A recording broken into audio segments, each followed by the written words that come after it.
Hey friends! Kamusta po kayo? Attorney Elaine Antonio Bordeaux. Pag-usapan po natin ang art and life and immigration law. Kaya natin pagsabay-sabayin. Well, first, sa art. So I'm working on this indigenous sculpture. And I'm waiting on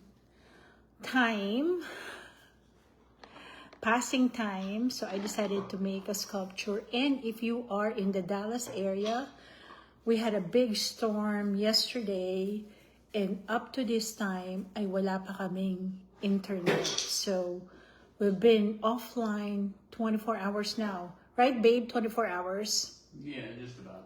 So I can't work, law office work, and then so I decided mag-sculpture ako habang naghihintay.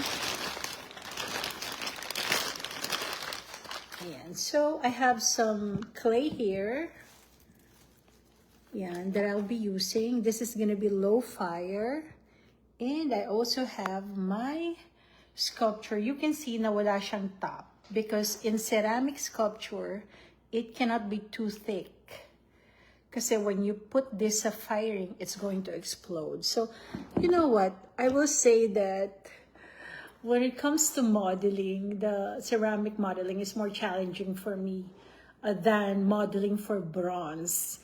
Dito, medyo, you have to make sure na it's the right thickness, and then you're only using a wet clay, so nagmamadali ka. Anyway, art and life in Dallas. So we moved here, what now? Since December, Jan, Feb, March, April, May. So 5 months na in this month. And so far so good. We had to move because Colorado is becoming very challenging for us, especially sa winter. And given my husband's medical condition, we have to stay closer sa VA, which is very close here. It's now 20 minutes sa spine center. So we had to make that decision. And we actually purchased a very nice home. It's a 5-bedroom house and 1 story with a nice backyard. And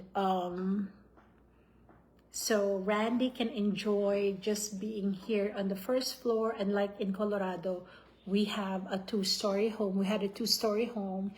And so going up and down was very, very challenging. So ngayon, it's not very challenging anymore. So we enjoy it kasi si Randy can just be here with us, enjoy, being on the living room. And in fact, we're gonna be constructing the bathroom. We're gonna make it fully ADA, pati na yung bathroom. We're gonna make it fully ADA for Randy. And the kitchen, so he can still cook. So, parang normal lang ang kanyang buhay. Yan. So far so good. We love it. We live less than 30 minutes, about maybe 10 minutes to the Audubon Center, Dogwood Audubon Center. And we have a big park. It's called Joe Pool Lake Park. And maybe twice a week we go there to just enjoy life, enjoy nature, and we love it. So hello po from Dallas, from Cedar Hill, and I'm showing the sculpture. I'm working on this sculpture na I'd like for this sculpture to be a banga dancer, so still in progress. But I want to talk about something. Immigration law, only because maraming mga pangyayari, and this will definitely help people. I don't do much blog na about immigration law because I get a lot of cases, and I'm trying to limit my cases to my capacity because I'm doing a lot of sculpture, I'm doing a lot of work as an artist, and kailangan mabalanse ko. So ina-avoid ko yung immigration podcast, but I have to talk about this because this is very important to our community. Okay, yung registration requirement, number 1, yung real ID compliance and then yung self-deportation. These are 3 things na nangyari under President Trump. And as you know, maraming pagbabago sa immigration. Whether we like it or not, we have to deal with it. Okay? So marami kayong nababalitaan na news na green card holders getting detained, green card holders being placed in deportation. Totoo yon. Because kung green card holder ka pa lamang, ay pwede kang malagay sa deportation, meaning permanent resident status pa lang yon. So you're not yet a U.S. citizen. And, kung merong ground for you to be placed sa deportation, they will take all opportunity under this administration to do that. So, ano ang mga dapat nyong iwasan kung kayo ay nagka-problema sa batas, okay? In the past, kahit resolved na, traveling in and out of the United States, number 1. Yung dadaan ka sa port of entry. And then, machi-check na naman nila yung history mo. So, if you had a problem like that in the past, before you travel, consult an immigration lawyer. Yan. So, marami pang napapabalita, di ba, mga Filipinos na green card holder, pero they were placed in deportation. Unfortunately, talagang mangyayari in this administration kasi stricto. Okay, so kung may mga past conviction, kahit na-resolve na, kung may mga past criminal history, ayan, may mga arrest, past criminal arrest, ayan. So make sure that before you travel, you consult with an immigration lawyer kasi baka mabulaga kayo ng deportation or removal. Number 2 po, yung mga may mga past criminal cases applying for citizenship. So before you submit your application, you have to make sure na nakipag-usap po kayo sa inyong abogado para malaman kung may complication ba ang mga nangyari in the past sa inyong application. Okay? Tapos yung may mga na-deny na visa applications, either for, extension ng non-immigrant visa or application for change of status. Ayan, makipag-usap din po kayo kasi baka hindi po ninyo nalalaman ay matapos po ang yung denial ay deportation na po ang kasunod. I'm not trying to scare you, Yan, kasi yan po ang kaganapan na nangyayari since Trump administration. Okay, yung registration, di ba po merong registration requirement na ngayon na dapat daw po ay lahat ay magparehistro? Hindi po yun applicable if you entered legally because you're already registered. Hindi rin applicable yung registration requirement kung meron na kayong na-file na application or cases and you're just waiting. So, there's no need to register because you're already in the system. So, yun po. Ang registration requirement ay para doon sa mga pumasok, yung tinatawag nilang EWI or those who entered without inspection, yung mga nag-cross ng border at pumasok ng illegal, sila po ang magpaparegister. Pero para doon sa mga pumasok ng legal, kahit na-expire na kayo, yung status ninyo, or maybe you submitted an application and then you're still waiting, or maybe your application was denied, you don't need to register. Okay? Ayan. So, what I'm doing is yung kanyang padding for the banga. Ayan. I'll show this to you. This is in wet clay. Ayan. Okay. So, I'm going to affix this by using a slip and a fork. Kaya yung aming mga tinador sa aming kitchen ay laging nawawala. Kasi ginagamit ko. Okay. So we're gonna do this, and then we're gonna do this on top, and then we're gonna put a slip.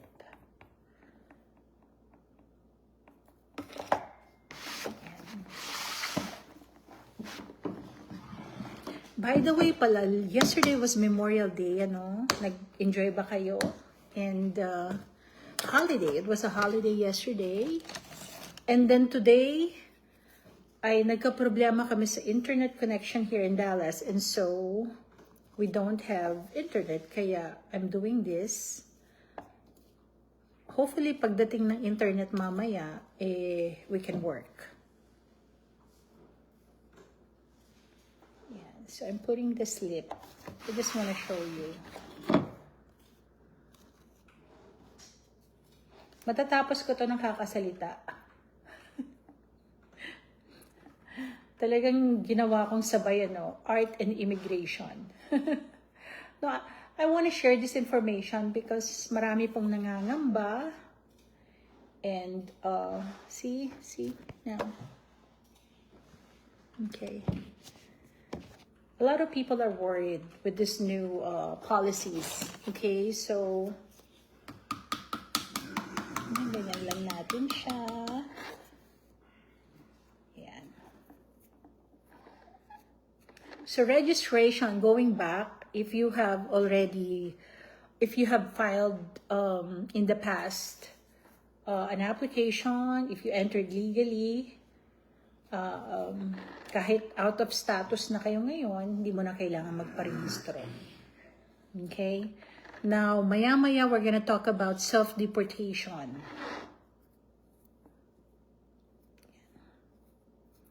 I have until 11:30, and then I'm going to prepare for the appointment of my husband's hospital. I'm gonna be the driver, and sasamahan ko ang aking mister. At the VA in Dallas. Okay, so this is what we're doing. We're just attaching this. Yeah.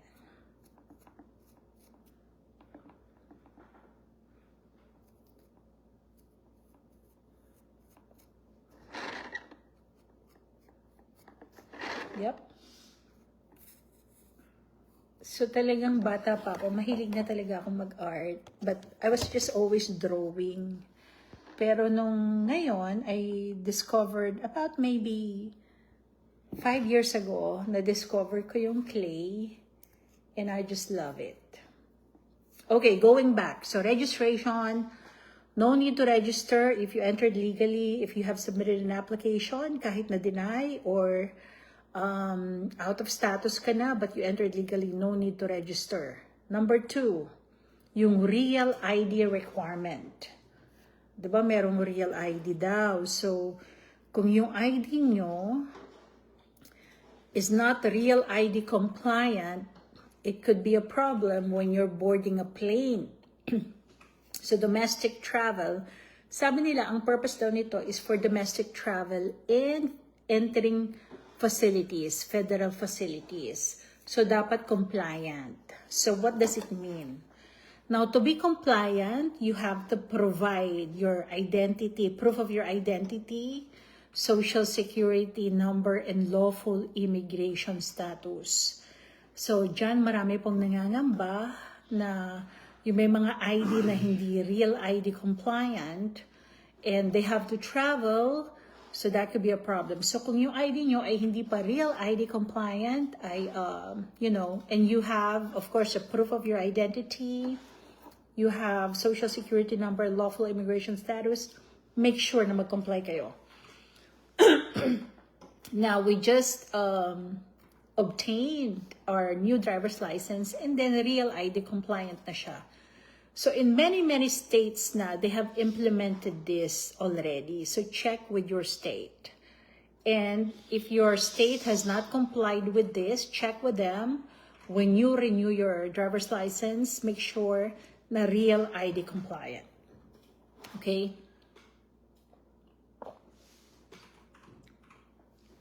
All right. Okay, and then final item natin is yung self-deportation. Yan. So, marami ang nagtatanong, pwede ba silang mag-self-deport? Okay, so, ang payo ko is, makipag-usap po muna kayo sa isang abogado, not necessarily me, to know kung this is the best path for you.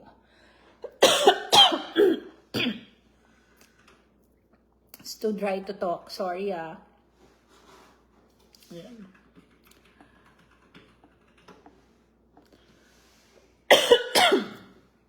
Ay, nako, may hika pa rin ako.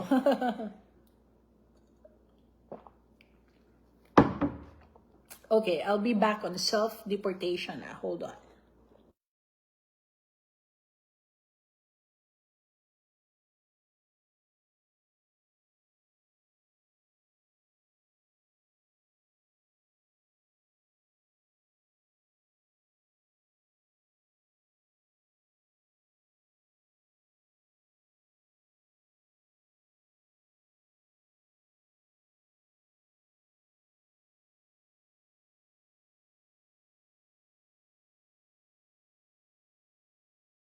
Unmute.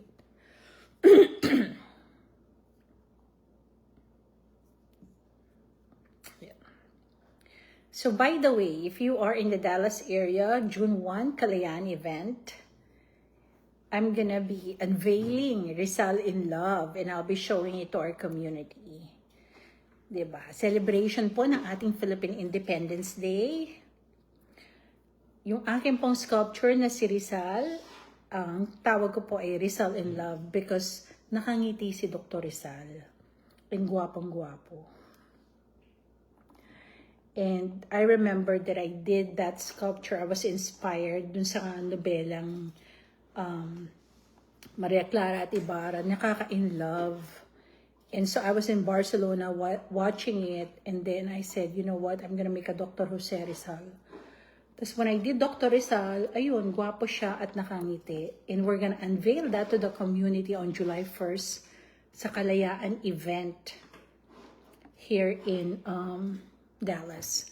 By the way, so I'm making the banga. So maybe I'm gonna do like 3 banga lang instead of 10 for this. This is a study of a bigger sculpture. Okay. So Kalayaan event po, June 1, Asia Times Square in Grand Prairie. And this event, of course, was organized by Philcon organization po, 501c3 here in Dallas. It's our Filipino community organization. And they invited me to unveil and to show Dr. Jose Rizal bust. Ang tawag ko po ay Rizal in Love. Ayan. Okay, going back, self-deportation. Dapat po bang mag-self-deport? Personal question nyo po yan sa sarili nyo at sa inyong pamilya. Because, I know it's very hard, you know, for people with no lawful immigration status in the United States. Napakahirap. Kahit ba dollars po ang kinikita ninyo, natin, ng mga kababayan natin, it's very hard not to have immigration status. I know that because yan po ang naging practice ko. And I'm always, you know, in touch and with people na ganyan po ang sitwasyon. It's very difficult. Now, it's your choice kung talagang gusto nyo na pong umuwi ng Philippines and, you know, you don't want to stay in the United States anymore because of how hard it is right now under the current administration. No? Meron pong tinatawag na self-deportation and it's a process that you can do. But before you do that, I will advise you na makipag-usap kayo sa immigration lawyer because baka meron namang ibang paraan, okay?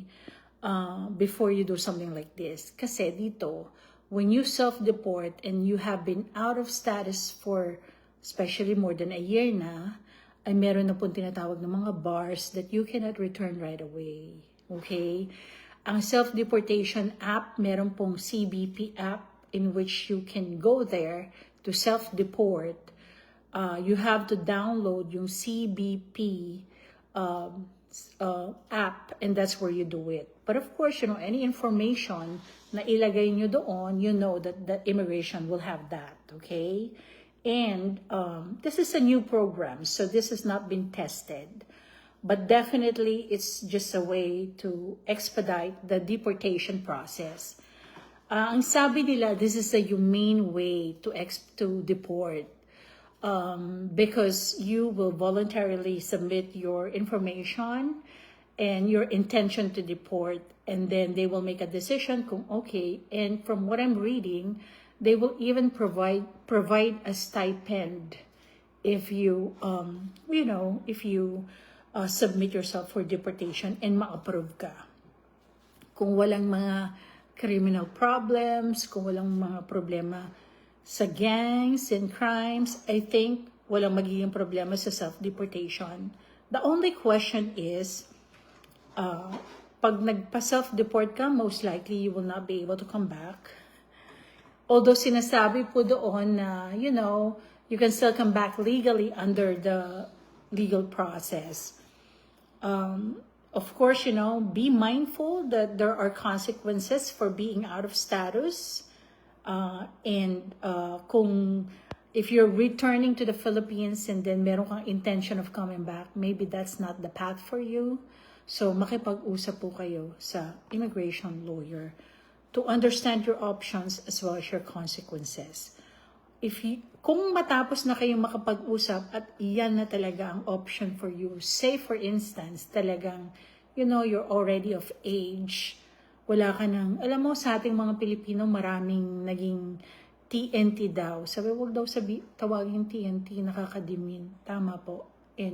Pero yun po ang maraming nakaka-identify, mga out of status, undocumented. Pero po yung mga kababayan natin na yon, mga nakapagpaaral ng kanilang mga kamag-anak sa Pilipinas, nakapagpatayo ng kanilang bahay, nakakapagpadala, nakakatulong po sa ating mga kababayan sa Pilipinas, sa ating mga pamilya. And darating yung time na magkakaedad na sila, and it's very difficult to not have lawful immigration status in the United States, especially pag nagkakasakit na and they want to return to the Philippines. And that's okay. Ito pong proseso na ito ay para po doon sa gusto ng bumalik sa kanilang bansa because, they don't want to be in the United States anymore. Although yun nga po ang sinasabi is that they can still return sa tamang proseso or sa legal na proseso. But as I said, this is a new program. It has not been tested yet. So, wala pa po tayong masasabing experience regarding this matter. And from what I understand, ay yung unang batch po, pinakita nila yan sa TV, sa news, na very successful yung first batch na nakauwi, pero South American countries. Ayan. So, option po yan kung gustong mag-deport. That's definitely an option. But before you do that, yun nga po, alamin po ang mga consequences. And make sure na naiintindihan ang consequences po. Yeah.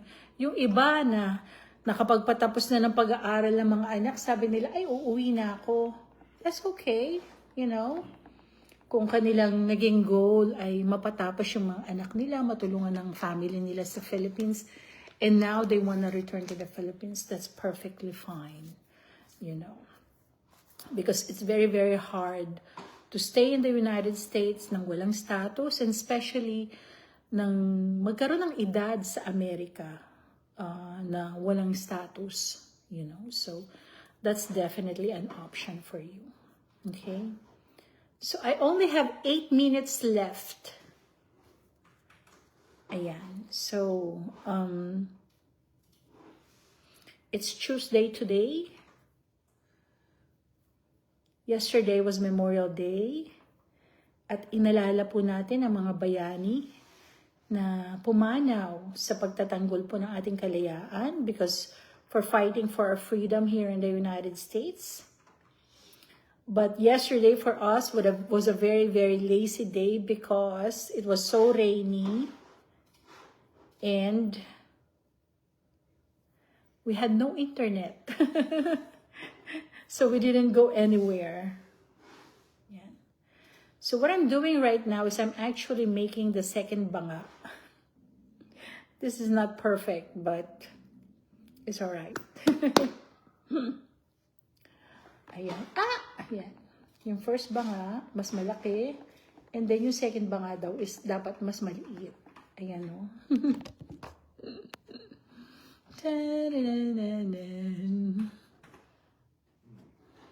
So, I'm gonna do one more banga. Kasi gusto ko 3 lang siya. Right?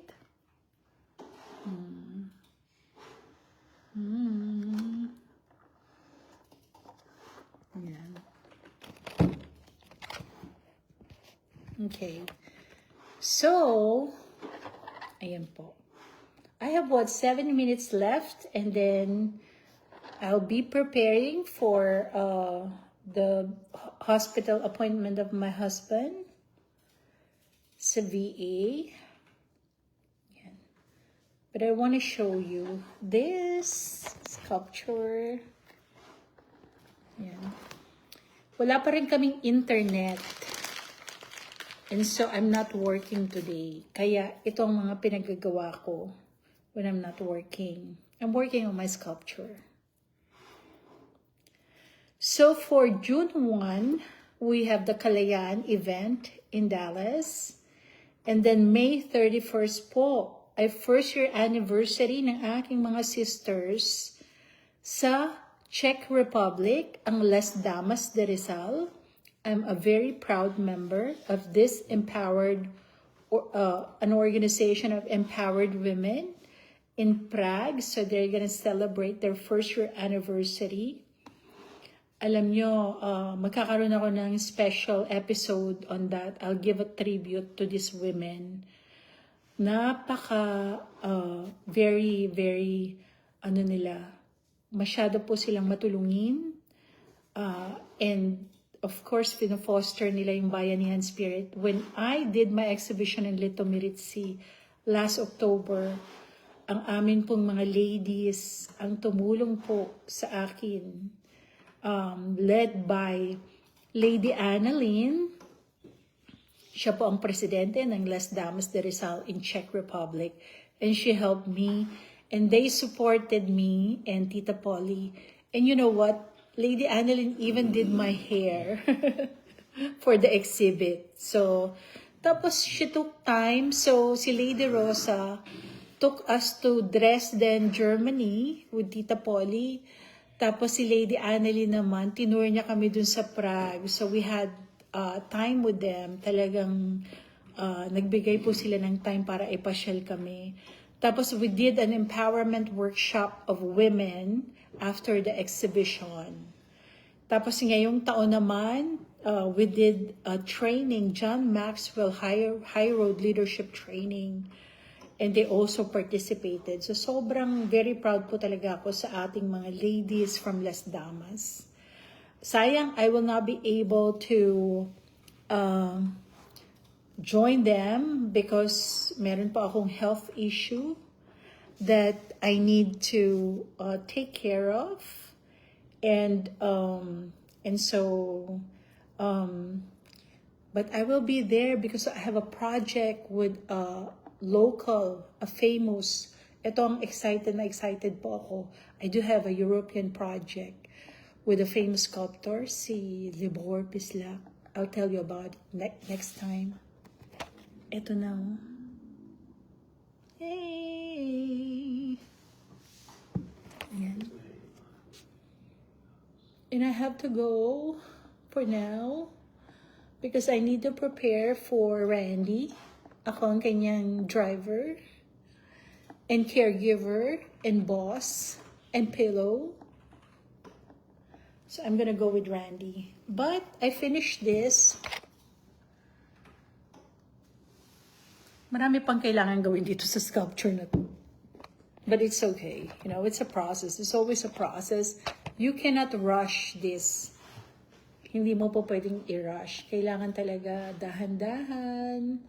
And you need to handle this with love and care. Ganyan. Pag sculpture.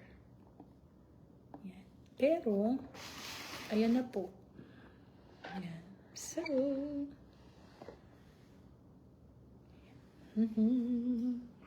so what I'm gonna do now is leave it alone, and then I'm gonna work on this again later on today. Yan. Ayan po so June 1, Kalayaan events sa Asia Times Square, Grand Prairie, Texas, and Lakambini Night ng Las Damas de Rizal in Czech Republic sa Prague po, May 31. And then sa June 19, we're gonna have our first webinar sa Dr. Jose Rizal Legacy International Foundation with our Filipino-American historian na si MC Canlas of Soma, Pilipinas. Nakaka-excite po yan. At marami tayong matututunan sa kanya about Dr. Rizal. Ang topic po sa June 19 is Rizal in America. Yan po. See you next time po. Bye-bye. Attorney Elaine.